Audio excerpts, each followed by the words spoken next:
Namaku Fitri. Aku seorang istri, sekaligus ibu dari seorang anak laki-laki berusia 5 tahun. Aku berasal dari sebuah desa kecil di Kalimantan Barat. Suamiku, Dedi, bekerja serabutan, tidak menentu, dan seringkali itu tidak cukup untuk mencukupi kebutuhan kami. Kami hidup sederhana.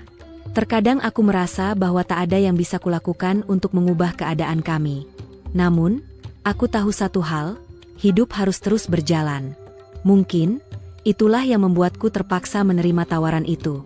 Mbak Reni, tetanggaku, datang kepadaku dengan sebuah janji.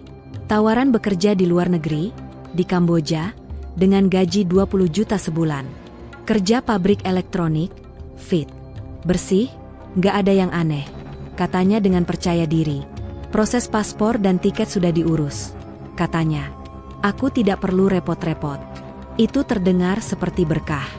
Hidupku yang penuh dengan kecemasan tentang bagaimana cara mencukupi kebutuhan keluarga, mungkin bisa berubah dengan pekerjaan ini. Bagaimana bisa aku menolaknya? Sebagai ibu, aku harus melakukan apa saja demi masa depan anakku. Meskipun itu berarti meninggalkan mereka.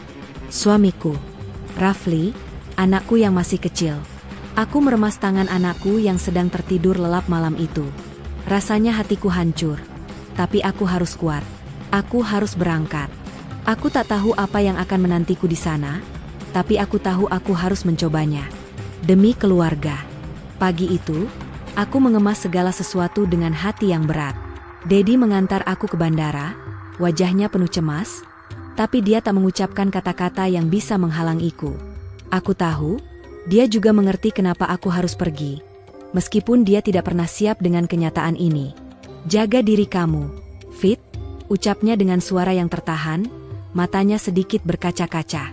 Rafli butuh kamu. Kita butuh kamu. Aku hanya mengangguk. Aku berusaha tersenyum, meski di dalam dada aku merasakan sesak yang begitu kuat.